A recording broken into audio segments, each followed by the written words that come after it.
Hi y'all, Kraken Latte here. Welcome to what is hopefully the last episode of this leveling research series. As a reminder, the leveling process was changed in 9.0, including a level squish, the addition of chromie time, and the removal of heirloom XP buffs. Since that means everything is so different, that's why I've taken the time to level through every single zone in World of Warcraft to get new information. My ground rules that I've followed quite religiously are covered in Kalimdor Part 1, so make sure to watch that if you want to understand how I'm getting these numbers. For this final episode, we have the Warlords of Draenor expansion. There's a lot of pieces that can go into leveling through Draenor, part of which can be skipped and is optional, so that's why you'll see me divide out all this information into different versions. So, prepare for a math session. We're still going to cover this by zone, so let's start with the Alliance-specific zone of Shadowmoon Valley. This is basically the intro zone for the Alliance to Draenor, since it's the first one you'll hit, and it's where your garrison is. I did this one multiple different times, as you can see here on screen, more than just twice, and that will be the case for all of the zones, despite how many ranges you might see. But ignoring that, let's get right into the data. So, for the first little bracket, I went from 14 to 29 in 182 minutes. In the 40s range, since I wanted to see how fast it was, and the fast flying range, I went from 40 to 47 in 123. Now, jumping down to this other section I have down here, we have no BOs, just BOs, and just treasures. BOs meaning bonus objectives. It's no secret that that is a major part, in fact, of Draenor's leveling experience. At least it used to be. They've been nerfed, and so that's why I've pulled these aside. That way you can see if they're good or not. All of Shadowmoon Valley without the bonus objectives, so just the quests, that got me 6 levels. 40 to 46 in 99 minutes. You can see that's quite a difference from the 123 before. Now, doing just the bonus objectives by themselves got me 95% of a level, so 46.83 to 47.78 in 24 minutes. Now that's not a whole lot, and there are 4 of them here in Shadowmoon Valley, unlike Horde, which only has 3 in their starter zone for some reason. So it's not great, but you know what? They're here. And then we have just treasures. Now this is collecting every single treasure in the zone, and I did an entire run just for that, so quests plus treasures, and separating out just the XP from all the treasures and the time it took to get all of them, it got me 70% of a level in 25 minutes. So that, as complicated as it sounds, is Shadowmoon Valley. Jumping over to the Horde starter zone for Draenor, we have Frostfire Ridge. The 2 major brackets I have here are 13 to 26 and 182 minutes, ironically the exact same time as the Alliance range, and then 40 to 46 and 110. The Horde have a little bit shorter of a quest line than the Alliance do in their starter zone, and they also have 1 less bonus objective, so that does make a difference in that time there. Now let's look at bonus objectives and treasures. Doing all of Frostfire Ridge and skipping the bonus objectives, I went from 40 to 46 in 96 minutes. Now you'll notice that is the same level range as the one that included the bonus objectives. Now here's why. Just the bonus objectives by themselves gave me 62% of a level in 14 minutes, which didn't, put me to 47, unfortunately. So, looking at just the treasures on that entirely separate run, I got 60% of a level in 20 minutes from just the treasures. That's all filtered out from a separate run. So, very similar results to Shadowmoon Valley, but a little bit less overall for this zone. Alright, so now we're going to go into the faction neutral zones, which are all the zones that both factions can do. And we're also going to see a ramp up in the numbers, because you thought the first 2 zones had lots of information, you're going to get double and triple that. So, starting with the most famous or infamous zone of Draenor, we have Gorgrond. Now you'll notice I have names of the outpost next to each bracket here, and that's very important because most of the zones in Draenor have 2 outpost options that you can choose between for your garrison outpost that is in that zone. Now, almost all of them, not all, but almost all of them will give you different quests. Not a lot, but there will be an additional quest line that is tied specifically to that outpost. And that's why I have the names listed for you here, because the results may or may not be different based on what one you choose. So, starting with the sparring arena, that is the fighter pit with all the fighter dudes, we have Alliance. They went from 15 to 27 in 115 minutes. And then the Horde sparring arena went from 15 to 27 in 130. So not really a difference at all in between the 2 factions in the level range. Now the Alliance Lumberyard version, that's the one where you get to cut the trees and vines and things, went from 15 to 27 in 116, and then Horde Lumberyard went from 15 to 27 in 137. So, as you can see, experience-wise, there was no difference between the 2 outposts, despite getting a completely different quest line as well as a different bonus objective. They have different bonus objectives, like one or 2 for those 2 outpost choices. So that is interesting. I will point out too that I noticed the Alliance is about 15-ish minutes faster than the Horde, but I believe that is simply because of the placement of their version of the quests. They're a little bit different, they have a different outpost area, and they get a ride to and from a couple spots in the zone, whereas the Horde does not. But not really that big of a difference, so. Now, I did do the rest of the zone in 2 different brackets as well, in addition to the first one here, since you can start here at 15. So I chose Sparring Arena just because that one I think is a little easier to do. So for Sparring Arena, I went from 30 to 38 in 123 minutes, and then Sparring Arena in the 40s, I went from 42 to 48 in 112. You can see the XP really drops off there. And of course, all of this is with the bonus objectives. Here we have 4 different things to look at, still in Gorgrond.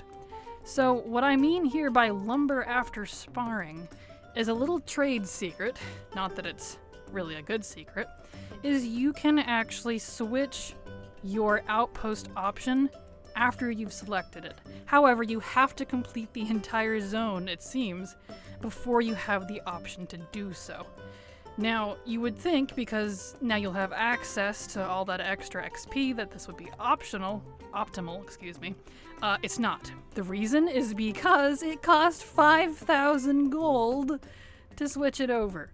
So unless you want to break your bank, or you're only doing this once, don't. Just don't. But anyways, I switched from the Sparring Arena to the Lumberyard on the same character after leveling in all of Gorgrond, and I continued from 27 to 32 in 47 minutes. So there's actually a good little chunk of quests there and like 1 or 2 bonus objectives that it adds. So that's pretty good, but I would say not worth it for 5,000 gold. So there's that. Now let's look at bonus objectives and just bonus objectives.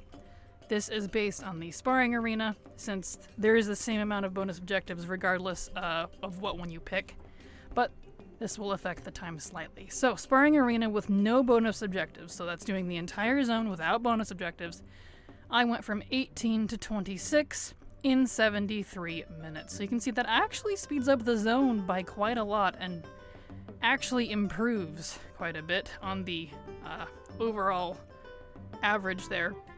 But of course, you are getting a good handful less of levels. So doing the bonus objectives by themselves, continuing after the previous one here, I went from 26 to 30 in 56 minutes. So you can see the bonus objectives in this range got me 4 whole levels, but at the cost of 56 minutes. There's a lot of bonus objectives in Gorgrond, but they also take quite a bit of time, and some of them are a little difficult. So there's that. And then just the treasures. Separating all those little treasures out by themselves on a separate run, I gained an additional 1 level and 1.34 of a level in 29 minutes. So there was the extra of that. Moving on to our next faction neutral zone, we have Talador. And as you can see here on the screen, the setup is very similar because we again have 2 different outposts with different results. So, starting with the Arcane Sanctum for the Alliance, I went from 33 to 42 in 148 minutes. The Arcane Sanctum for the Horde, I went from 31 to 40 in 156. Now, if you do the Arsenal instead, I went from 33 to 41 as Alliance in 141 minutes. And the Arsenal for the Horde, I went from 34 to 42 in 134. Now, those times are all very, very similar, very close, and you can see that I sped up there at the end because you do a zone long enough, multiple times, you're going to start learning little tricks. So that's why there's the slight range in time there. So this is a good example of that. And it might be a little hard to tell since I started at different started at different levels for the 4 tests here. But the Arsenal actually gets you 1 less level than the Arcane Sanctum for some reason, even though the time's about the same. You get a different bonus objective between the 2, and you get 1 different quest line, which is a fairly long quest line, but for some reason I came up short choosing the Arsenal both times, for both factions here, so I thought that was interesting. Of course, we have to talk about this additional information here. So choosing the Arsenal after the Arcane Sanctum on the same character, I got from 42 to 43, almost exactly 1 level, 42.808 to 43.06 in 23 minutes. So that is the additional quest line of the Arsenal. And again, like Gorgrond, it cost 5,000 gold to switch your outpost, so I do not recommend it, even for the extra level, unless you really want to. Now, going on the Arcane Sanctum for bonus objectives, and no bonus objectives since the Arcane Sanctum was the better one. Doing all of Talador with the Arcane Sanctum with no bonus objectives, I went from 33 to 41 in 127 minutes. So you can see that is 1 level less because the bonus objectives get you almost exactly a level in 21 minutes. Very similar actually to the additional outpost quest line up there. So that's interesting. And then, of course, we have just the treasures separated out by themselves, all complicated but condensed here for you. There's a lot of treasures in Talador, but they don't give as much as they should. A lot of them don't give XP in Talador, I noticed, which was interesting. So I only got 54% of a level in 45 minutes for just the treasures. So if anything doesn't look worth it, I do not believe the treasures in Talador are worth it. So that's interesting. Now let's move on to our next faction neutral zone. We have the Spires of Arak. So, starting with the brewery version, this is the tavern outpost option that gives you a Hearthstone and a 20% increase in XP. For Alliance, I went from 30 to 41 in 171 minutes.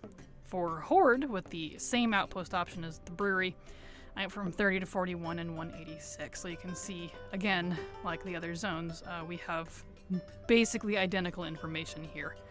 And then doing the zone with the smuggling run option, that's the outpost option that lets you summon a dude to sell stuff to and buy special things from every 10 minutes or whatever it is. Doing that for Alliance, I went from 31 to 41 in 187. And for Horde of the same option, I went from 30 to 40 in 172. So the 20% seemed to make a lot less of a difference than I thought it would.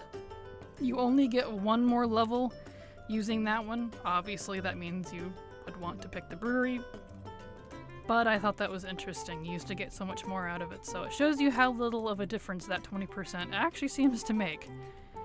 But since the brewery is the better option, I did this zone in the 40s as well. So using the brewery, I went from 42 to 50 in that range in 146 minutes. And so I did everything except 2 of the bonus objectives there because I hit 50. So basically 8 levels doing everything there. So that's not too bad.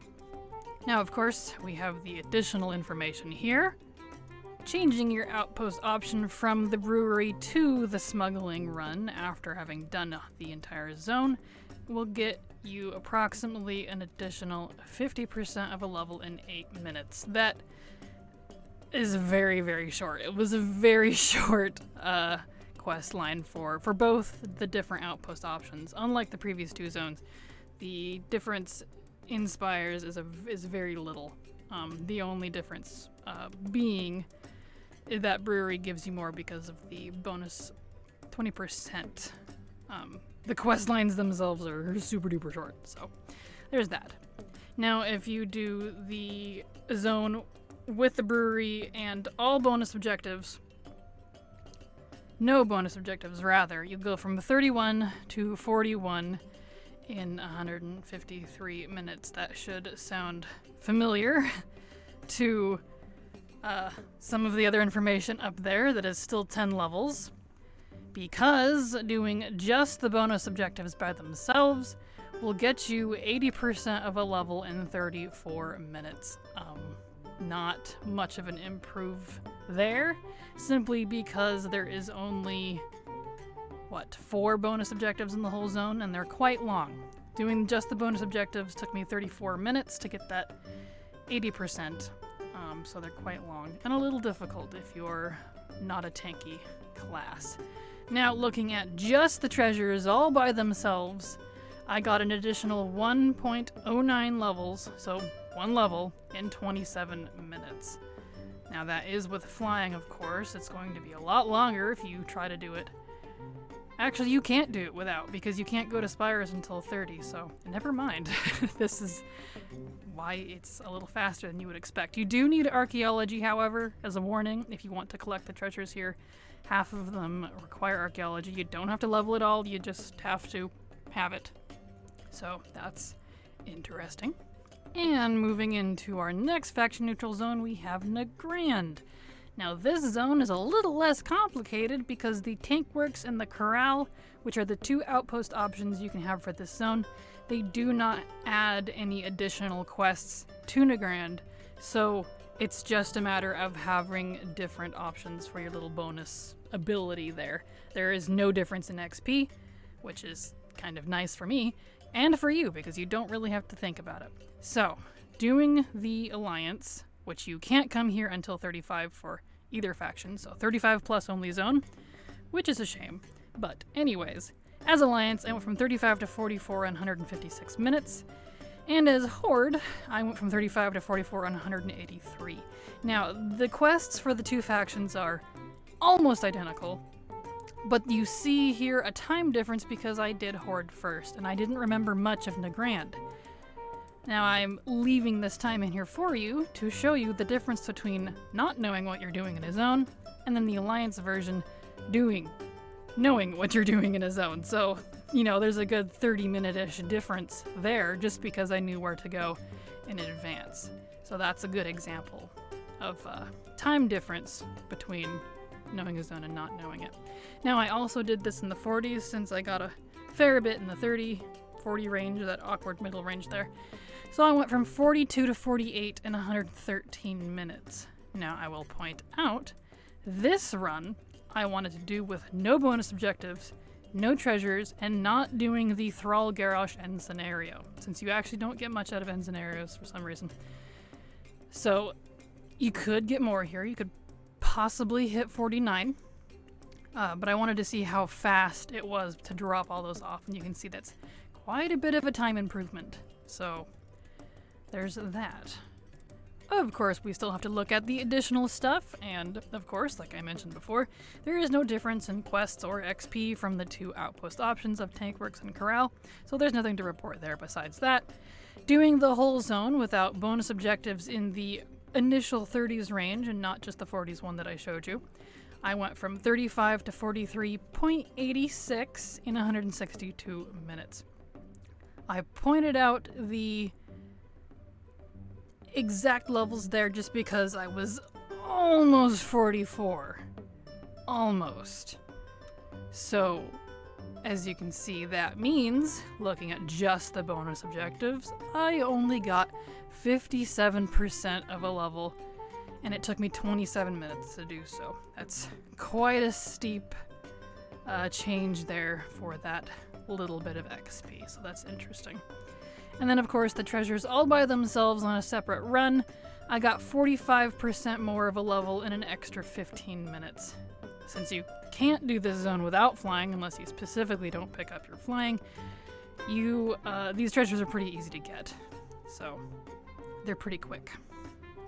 Of course, we technically have a couple more things to look at. We have the faction contested, I suppose they would be as such, zones of Tanaan Jungle, which is not necessarily a leveling zone. There are quests here, but it is a 40 plus only zone since it's meant to be the end zone, so no real information for you to look at here.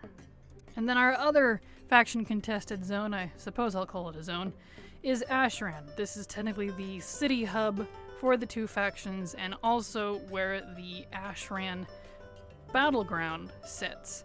So obviously not a leveling zone, but it shows up as a separate zone on the map, so thought I'd go ahead and show it here. Of course, now we have one more thing to look at. I would be remiss to skip over the Warlords of Draenor intro scenario and the setting up of your garrison. I have these all separated out for you with totals and such on the screen in all 4 level brackets, so you can see what that looks like. So, in the 10s range, the intro itself, I went from 11 to 15 in 25 minutes, and then the garrison, that's setting up your garrison so you can use it and getting it only to level 1. This isn't beyond that. It's just the intro quests for garrison stuff there. I went from 15 to 17 in 12 minutes for a total of 11 to 17. That's 6 levels in 37 minutes. Not too shabby. Pretty good for that range. And now for the next bracket, the 20s, I went from 20 to 24 in the intro in 34 minutes. And then in the garrison itself, I went from 24 to 26 in 14. And then that's a total of 20 to 26 in 48 minutes. Now the times, as you can see, are all extremely similar. The only reason the 10s range is faster is because in the 10s range, you're basically god tier mode, honestly. Things are so much easier to kill. You just fly through it, so there's that. And then looking at the intro and garrison in the 30s range, I went from 30 to 33 in 34 minutes in the intro, 33 to 35 in the garrison, so that's in 12 minutes, and so that's 30 to 35, 5 levels total in 46 minutes. And then in the 40s range, I went from 40 to 42 in the intro, and then 42 to 43 in the garrison. Again, all very similar times. So that's 40 to 43, 3 whole levels in 41 minutes. So that is the Warlords of Draenor introduction scenario and setting up your garrison, all divvied out for you in nice, neat little sections and brackets so you can see exactly what you're getting. And now we get to the last part of this video, everyone's favorite part where I talk about what I think about it. So, that was Draenor. It was a lot of work, very complicated for some reason. And what do I think of it? I'm sure I'm going to give a very controversial opinion here, but I don't think it's as good as everyone thinks it is, personally. Since I have every zone in WoW, including scenarios and things, now written down with time and levels and average levels per minute and minutes per level, both data in front of me, I can tell you that Draenor is not the best. It's definitely not the worst. It is far from the worst. But I would put it right in the mediocre range simply because it has very similar results actually to Pandaria. I think Draenor is good if you don't bother with the bonus objectives and you don't bother with the treasures.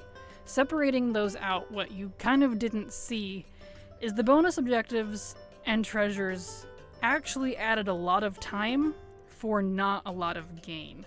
Like, you may look at that and be like, but that's a whole extra level in that one zone.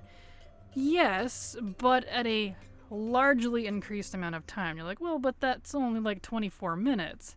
Sure, but if you do a little bit of math, you'll see that a lot of those come out to 25-ish minutes per level. So, that takes you quite a bit of time in that. So my personal opinion, if you want to do Draenor, I believe it's faster if you do not do the bonus objectives and the treasures. So there's my controversial opinion on that one. So to finish this unnecessarily long and rambly video of information as the finale, that's it, everybody! Every zone in World of Warcraft, with the exception of Shadowlands, that's a different animal altogether, is done. All the 1 to 50 zones have been completed, at least for the preliminary testing. I say that because I have made another list that I'm not going to show you of all the zones that I need to do in different brackets and test different ways, because now I have all the information I need to start crafting a route for the actual leveling guide. Woo! That's the reason I've been doing all of this jargon, this boohookie. So, you can expect to see the Horde and Alliance 1 to 50 guides here in the next week or so, hopefully very soon. I'm excited. I'm sure you're excited, but I'm very excited because I'm very done with this. So, I guess that's it. That is the finale to this little series, and the next one will be the guides. So, if you stuck with me for the whole series, thank you so much for watching, and remember, it's never too latte.